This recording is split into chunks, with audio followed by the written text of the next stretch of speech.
Hi friends, அனைவருக்கும் வணக்கம்.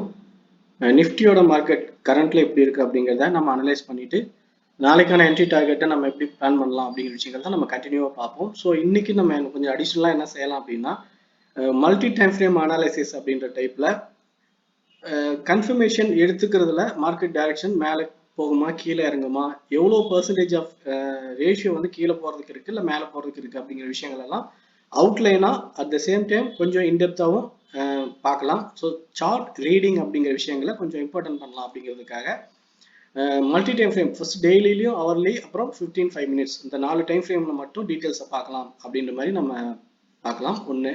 இன்னொரு விஷயம், சார்ட் ரீடிங் அப்படிங்கிறது மட்டும் இல்லாமல் இதில் ஆப்ஷனுடைய ஸ்ட்ரைக்கும் அது எப்படி இம்பேக்ட் ஆகுது அப்படிங்கிற விஷயமும் சேர்ந்தே நம்ம அனலைசிஸ் பண்ணுவோம். ஸோ நாளைக்கு என்ட்ரி எடுக்கிறதுக்கான மூமெண்ட்டும் அட் த சேம் டைம் ஒரு ஹோல்டிங் வச்சுக்கிறதுக்கான லெவல், அதுக்கான மார்க்கெட் இப்போ சரியா இருக்கா இல்லையா அப்படிங்கிற விஷயம் வரைக்கும் நம்ம பார்க்கலாம். ஓகே ஃப்ரெண்ட்ஸ், இப்போ ஜென்ரலாகவே பார்த்தீங்கன்னா ஒரு ஹை லோ பிரேக் அவுட் ஆகுதுன்னா அந்த டைரக்ஷன் நோக்கி மார்க்கெட் போகும் அப்படிங்கிறது வந்து மார்க்கெட்டோடைய ப்ரிடிக்ஷன் எல்லா அனாலிசிஸும் சொல்கிற விஷயம் தான்.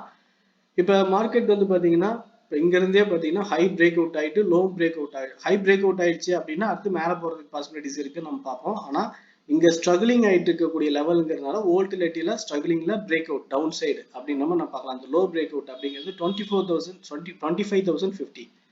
இந்த லெவல் பிரேக் அவுட் ஆகி லோ இங்கே ஃபார்ம் ஆனதுக்கப்புறம் அடுத்த நாளே கேப் டவுனில் இங்கே ஓப்பன் ஆகி க்ளோசிங் இருந்தது. அதுக்கப்புறம் இந்த ஹை ப்ரீவியஸ் டே ஹை அப்படிங்கிறது 24,750 ஹை பிரேக் அவுட் ஆகிட்டு நியூ ஹை அப்படிங்கிறது 24,960 அப்படிங்கிற லெவல் ஃபார்ம் ஆச்சு. ஸோ இப்போ இன்னும் அதுக்கு அடுத்த நாள் ஓப்பன் ஆனது இந்த ஹை பிரேக் அவுட் ஆகி மேலே போகிறதுக்கான சிக்னல் மாதிரி கொடுத்து லோ க்ளோசிங்கும் இன்னைக்கு மார்க்கெட் ஓப்பன் ஆகுது. இந்த லோ பிரேக் அவுட் பண்ணி டவுனில் இருக்குது அப்படின்னாலும் க்ரீனில் வந்து க்ளோசிங் வச்சு மார்க்கெட் வந்து டைரக்ஷன் மேலே அல்லது கீழே அப்படிங்கிறதுலாம் ரெண்டுமே இல்லாமல் நியூட்ரலில் இருக்குது. At the same time inside லெவலில் க்ளோசிங் இருக்குது. ஸோ இப்படி வந்து ஒரு கிளியர் மார்க்கெட் டைரக்ஷன் இல்லாமல் மேலே கீழே கீழே மேலே அப்படின்னே போயிட்டு இருக்குதுன்னா அதுக்கு பேர் என்ன அப்படின்னா ரேஞ்ச் மூவ் அப்படின்னு நம்ம சொல்லுவோம். ஒரு டைரக்ஷனில் மார்க்கெட் போயிட்டு இருந்த டைரக்ஷன்னா இப்படி பார்த்தீங்கன்னா தெரியும். ஸோ இங்கே லோ ஹை பிரேக் அவுட் ஆயிடுச்சு, அடுத்து மேலே, அடுத்து ஹை பிரேக் அவுட் ஆகுது, அதுக்கு அடுத்து per day 1 by 1 high break out ஆகி போயிட்டே இருக்கும். அதுன்னா direction. At the same time மேல இருந்து லோ பிரேக் அவுட் ஆச்சுன்னா மறுபடியும் லோ பிரேக் அவுட் ஆகி கீழே சப்போர்ட்டுக்கு வரும். மறுபடியும் ஹை பிரேக் அவுட் ஆச்சுன்னா மேலே சப்போர்ட் ரெசிஸ்டன்ட் போகும். அகைன் இது இப்படியே நடக்கிறது பேர் தான் ரேஞ்ச் பிரேக் அவுட். ஆனால் ஒன்ஸ் ஒரு ஹை பிரேக், அதாவது ஒரு டே ப்ரீவியஸ் டேவோட ஹை பிரேக் அவுட் ஆகிட்டு அடுத்த நாள் வந்து லோ பிரேக் அவுட் ஆகுதுன்னா வோல்டிலிட்டி அப்படி அதிகமாக இருக்குன்னு அர்த்தம். ஸோ இங்கே ஹை பிரேக் அவுட் ஆகுது, அடுத்த நாள் லோ பிரேக் அவுட் ஆகுது. இங்கே ஹை பிரேக் அவுட் ஆகுது, அதுக்கு அடுத்த நாள் ஹை பிரேக் அவுட் ஆகி லோ க்ளோசிங் இருக்கு, லோ பிரேக் அவுட் ஆகி ஹை க்ளோசிங்ல இருக்கு. ஸோ இந்த மாதிரி குழப்பமா இருந்தாலே அதுக்கு பேரு range confusion market. So range market அப்படிங்கிறதுக்கு ஒரு சின்ன எக்ஸாம்பிள், வேற எதுவும் சொல்ல. ஸோ இப்போ இருக்குது நம்ம ரேஞ்சில் நம்ம கன்ஃபார்ம் பண்ணிக்கிறோம். இப்போ வந்து நம்ம ரேஞ்சுன்னு சொன்னால் மேலே கீழே ஏறி ஏறி இறங்கும் அப்படின்றப்ப இது ஒரு கிளியரான பாயிண்டை மைண்டில் வச்சுக்கோங்க. அடுத்து ஹவர்லி டைம் ஃப்ரேமில் பார்த்துடலாம். ஹவர்லி டைம் ஃப்ரேமில் ப்ரீவியஸ்ல நடந்த லெவல்ஸ்ல என்னென்ன விஷயங்கள்லாம் நம்ம கவனிச்சு பார்க்கணும் அப்படிங்கிறது. இப்போ டைரக்ஷன் எப்படி இருக்கு நான் ஏற்கனவே சொன்ன மாதிரி. ஓகே, பட் சார்ட்ல டீட்டெயில் எடுத்துடலாம் ஃபர்ஸ்ட்ல. ஓகே, நம்ம ஏற்கனவே சொன்ன மாதிரி இப்போ ஒன்ஸ் ஹை பிரேக் அவுட் ஆகுது, இங்க லோ பிரேக் அவுட் ஆயிடுச்சு அப்படின்னா அடுத்து லோல இருந்து கீழே சப்போர்ட் வரைக்கும் வந்துடும். ஸோ ஓகே, இப்போ ஹை பிரேக் அவுட் ஆயிடுச்சு, இங்க ஹை பிரேக் அவுட் ஆச்சுன்னா அடுத்து ரெசிஸ்டன்ட் வரைக்கும் போகும். இப்படி ரெண்டுமா மட்டுமே நம்ம பிளான் பண்ணிக்கலாம், அதுதான் சரியா இருக்கும் அப்படின்னா இப்ப இந்த டைரக்ஷன் நம்ம என்ன செய்யறது? இப்ப இங்கிருந்து இதே மாதிரி இறங்கி இதே மாதிரி மேல போச்சுன்னா மார்க்கெட் டைரக்ஷன் நல்லா இருக்கும், சூப்பரா இருக்கு, நம்ம எடுத்துக்கலாம். மார்க்கெட்ல காலோ புட்டோ எடுத்துட்டு ஹோல்ட் பண்ணலாம். ஆனா இப்படி ஒரு டைரக்ஷன் ஃபார்ம் ஆச்சுன்னா நம்ம என்ன பண்றது? ஏன்னா மார்க்கெட் மேலேயும் கீழேயும் கன்ஃபியூஸ் ஆகி தானே போயிட்டு வந்துட்டு இருக்கு. அப்படின்றப்ப இங்க ஏன் கன்ஃபியூஷன் ஆகுது அப்படின்னு தெரிஞ்சாதான் நம்ம அடுத்து ஹோல்ட் பண்ணலாமா, அடுத்து காலுக்கான ஹோல்டிங் இருக்கா இல்லையா, புட்டுக்கான பிளான் வச்சுக்கலாமா அப்படிங்கிறது தெரிய வரும். ஸோ இப்போ இந்த ரீசன் நம்ம இப்போ பார்த்துருவோம். ஓகே, இப்போ என்னுடைய பாயிண்ட் ஆஃப் வியூல நான் பார்க்கறது மார்க்கெட் டைரக்ஷன் அப்படிங்கிறது ஒரு இடத்துல திரும்புது அப்படின்னா அங்கே திரும்புறதுக்கான காரணம் என்ன அப்படின்னா இங்க ப்ராஃபிட் புக்கிங் அப்படின்னு நான் பார்க்குறேன். ஸோ ப்ராஃபிட் புக்கிங் 61% டார்கெட் அப்படிங்கிறது ப்ராஃபிட் புக்கிங் முடிஞ்சதுக்கு அப்புறம் அங்கிருந்து இப்போ திரும்ப ஆரம்பிக்குது. திரும்ப ஆரம்பிக்குன்னா உடனே வந்து கீழே அப்படியே போயிருமா அப்படின்னா அப்படி இல்லை. அடுத்து ஸ்ட்ராங்கா சப்போர்ட் இருக்கக்கூடிய லெவல் அப்படிங்கிறது 24,650 அல்லது 24,550. ஸோ 500 இந்த ரெண்டு லெவல் தான் ஸ்ட்ராங் சப்போர்ட் இருக்குது. ஒன்று இங்க வந்து சப்போர்ட் எடுத்து அதுக்கப்புறம் ஹை பிரேக் அவுட் ஆகி மேலே போகணும். அப்படி இல்லைன்னா இந்த லெவல்ஸ் பிரேக் அவுட் ஆகி டவுன்ல வந்து இங்க இருந்து கீழே வந்த ரேஞ்ச் மாதிரியே அதுக்கப்புறம் இங்க ஒரு ஷார்ட் டேர்ம் ரேஞ்ச் ஃபார்ம் ஆகணும். இப்போ ரெண்டு தான் இதுல அடுத்து நடக்கக்கூடிய டைரக்ஷன். ஸோ இப்போ இந்த ரெண்டு டைரக்ஷன்ல ஸ்ட்ரென்த் அதிகமா எதில் இருக்குது அப்படின்னா இங்க செல்லிங் ப்ரெஷர் க்ளோஸ் ஆகாத வரைக்கும் புட்டுக்கான ஸ்ட்ரென்த் தான் இருக்கும். அதாவது கீழே டவுன் சைடு இருக்குது. ஸோ இங்க டவுன் சைடுக்கான ஸ்ட்ரென்த் அதிகரிச்சுட்டு வருது. எது வரைக்கும் அப்படின்னா எனக்கு தெரிஞ்சு 24,650, அதுக்கப்புறம் 24,500 இந்த லெவல் பிரேக் அவுட் ஆனா அடுத்து கீழே 500 இந்த லெவல் வரைக்கும் தான் இந்த புட்டுக்கான ஸ்ட்ரென்த் இருக்கும். ஓகே, கால் ஸ்ட்ரென்த் எப்போ அதிகமாகும் அப்படின்னா மினிமம் ஃபர்ஸ்ட் டைரக்ஷன் அப்படிங்கிறது 24,950, அதுக்கப்புறம் 24,25 24,950 25,100 25,50 அப்படிங்கிற லெவல் கரெக்டா சொன்னா 25,050 அப்படிங்கிற லெவலுக்கு மேல க்ளோசிங் இருக்கும்போது காலுக்கான ஸ்ட்ரென்த் அதிகமாயிடும், மார்க்கெட் டைரக்ஷன் மேல போகும். ஸோ இது அவுட்லைனா நம்ம புரிஞ்சுக்கலாம். ஏன்னா ரீசன் மேல இருந்து கீழே இறங்கிச்சு, கீழே இருந்து மேல போயிட்டு இருக்கும்போது கீழே ஒரு பக்கமா செல்லிங் ப்ரெஷர் கொடுத்து இறக்கிட்டு இருக்கிறாங்க. இதுக்கு நிறைய ரீசன் இருக்கலாம். இப்போ மார்க்கெட் டைரக்ஷன் வந்து டவுன்ல போறதுக்கான ரீசன் ஈரான் இஸ்ரேலுக்குமான போரா இருக்கும். அமெரிக்காவுடைய ஸ்பீச்சும் அதனுடைய எக்கனாமிக்கல் வார் இருக்கிறது, சீனா அமெரிக்காவுக்கு இடையில வார் இருக்கிறது கண்டிப்பா நடந்துட்டே இருக்குது. அது எப்படின்னா எக்கனாமிக்கல் வார் அப்படிங்கிறது மட்டும் இல்லாம இப்ப அடுத்தடுத்து ஈரானுக்கு வந்து அமெரிக்கா சப்போர்ட் பண்ண ஆரம்பிக்குது அப்படின்னு சொன்னா அடுத்து ஈரானு, அப்புறம் இந்தியா, சைனா, அப்புறம் ரஷ்யா, இப்படி எல்லா நாடுகளும் ஒன்னோட ஒண்ணு சப்போர்ட் பண்ணி பேச ட்ரை பண்றாங்க அப்படின்னா அது வேர்ல்டு வார் லெவலுக்கு போகும் அப்படிங்கிறதா பெரிய கணிப்பு. ஓகே, அது நடக்குதா இல்லையாங்கிறத நமக்கு அப்புறம் அது நடந்தால் நம்ம எப்படி இருக்கும் அப்படிங்கிறதும் நமக்கு சார்ட்ல தெரிஞ்சிடும். அதை வச்சு நம்ம எச்சரிக்கையா இருந்துக்கலாம்.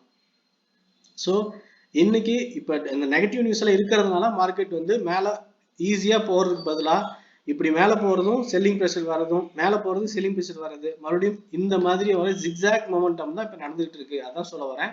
ஸோ இந்த ஜிக்ஸாக் மொமெண்டம் வந்து ஒரு ஸ்டேஜ்ல ட்ரெண்ட் லைன் பிரேக் அவுட் ஆகிற மாதிரி ஆகும்போது அடுத்து டைரக்ஷன் ஆகும். ஸோ அது வரைக்கும் இந்த மொமெண்டமை நம்ம ஃபாலோ பண்ணி அது பிரேக் அவுட் ஆகுதா இல்லையான்னு பார்த்துட்டு தான் நம்ம என்ட்ரியும் டார்கெட்டையும் பிளான் பண்ணணும். அப்படி இல்லாம அவசரப்பட்டோம் அப்படின்னா அவசரப்பட்டு ஹோல்டிங் எல்லாம் எடுத்துட்டோம்னா நமக்கு ரிஸ்க் தான்.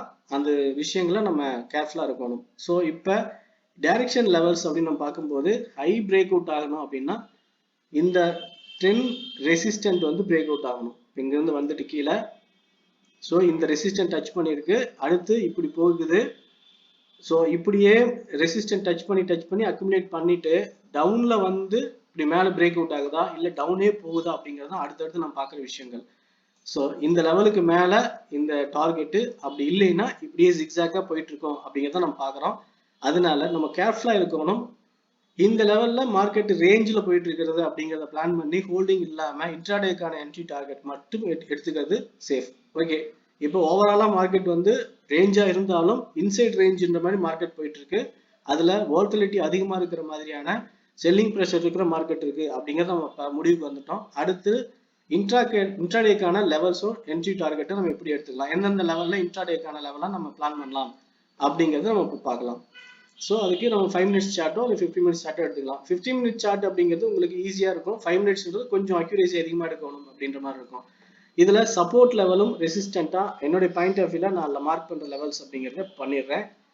ஸோ இந்த லெவல் சப்போர்ட்டு, அடுத்து support level, so resistant, previous resistant. Okay, so இந்த சப்போர்ட்டை மார்க் பண்ணிக்கிறோம். ஓகே, இப்போ இந்த சப்போர்ட் லெவல் தான் அடுத்தடுத்து ரியாக்ட் ஆகுது அப்படின்னா இப்போ மார்க்கெட் மூமெண்டம் எப்படி இருந்திருக்குங்க, இங்க இருந்து இப்படி ஜிக்ஸாக்கா மேல போகுது அப்படின்னா அதுக்கு என்ன அர்த்தம்னா இங்க இருந்து மேல ஏத்திட்டா பையர்ஸை கீழே செல்லர்ஸ் வந்து இங்க மேல செல்லர்ஸ் வந்து இறக்குறாங்க, மறுபடியும் பையர்ஸ் இங்க இருந்து மேல ஏத்திட்டாங்க, அகைன் இறக்குறாங்க, ஏத்திட்டாங்க. அப்ப இங்க பையரும் செல்லரும் நிறைய இருக்காங்க, அக்யூமுலேட் பண்ணியிருக்காங்க அப்படிங்கிறது ரீசன், வேற எதுவும் இல்லை. ஸோ அப்படின்னா இப்ப என்ன அர்த்தம், இங்க இருந்து ரேலியா இப்படி கீழே விழுகுமானா விழுகாது. ஏன்னா இங்க பையரும் செல்லரும் நியூட்ரலா இருக்காங்க, அல்லது plus or minus buyer seller ரெண்டு பேருமே இருக்காங்கன்றப்ப மார்க்கெட் ஜிக்ஸாக்காக தான் இப்படி வரும், அதுக்கு பொருத்தமாக தான் மார்க்கெட் மொமெண்டமும் இருக்கும். அப்படின்னா நம்ம அதுக்கு பொருத்தமான பிளான் எப்படி வச்சுக்கிறது?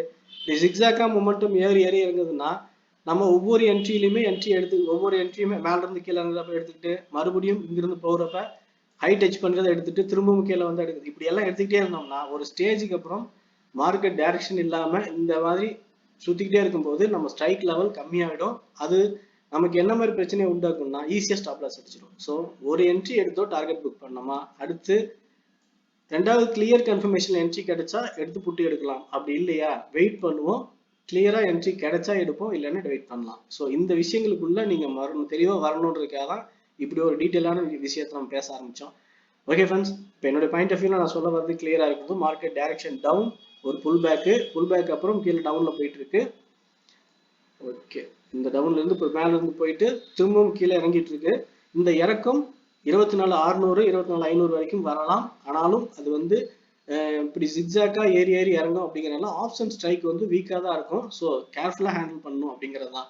ஒரு ரேலிக்கான மொமெண்டம் இருக்குதுன்னா ஆப்ஷன் பிரேக் அவுட் ஆன உடனே நமக்கு ரேலி சூப்பரான ஒரு டார்கெட் ஈஸியா கிடைச்சிடும். ஆனா அப்படி இல்லைன்னா ஜிக்ஸாக்கா ஏறி ஏறி இறங்கும் போது என்ட்ரிஸுக்கும் பிரச்சனை இருக்காது, டார்கெட்டுக்கும் பிரச்சனை இருக்காது. ஆனா ஒவ்வொரு என்ட்ரியுமே எடுக்க ட்ரை பண்ணாதீங்க.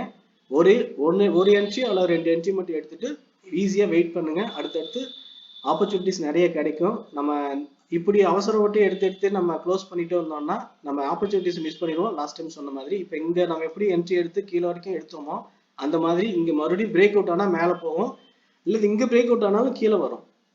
ரெண்டுமே நம்ம சூப்பரான என்ட்ரி கிடைக்கும், நம்ம எடுப்போம். அது வரைக்கும் ஜிக்ஸாக்கா இருக்கிற இடத்துல ஹோல்டிங் வச்சு என்ட்ரி எடுக்க வேண்டாம் அப்படிங்கிறது என்னோட ஒப்பீனியன். ஓகே ஃப்ரெண்ட்ஸ், நிஃப்டியை பொறுத்த வரைக்கும் என்னோட பாயிண்ட் ஆஃப் வியூல ஒரு டீட்டெயில் அனாலிசிஸ் சொல்லியிருக்கேன், நான் நம்புறேன். இந்த வியூ பிடிச்சிருந்தா லைக் பண்ணுங்க, உங்க ஒப்பீனியன் எதுவாக இருந்தாலும் கமெண்ட் சொல்லுங்க, இல்லை எந்த டீட்டெயில்ஸ் நான் சொல்லணும் இல்லை சொல்லாம விட்டுட்டேன் அப்படிங்கிற மாதிரி உங்களுக்கு தோணுச்சுன்னா நீங்க அதையும் சேர்த்து சொல்லுங்க, நம்ம அதையும் சேர்த்து டிஸ்கஸ் பண்ணலாம். ஓகே ஃப்ரெண்ட்ஸ், தேங்க்யூ ஃபார் வாட்சிங்.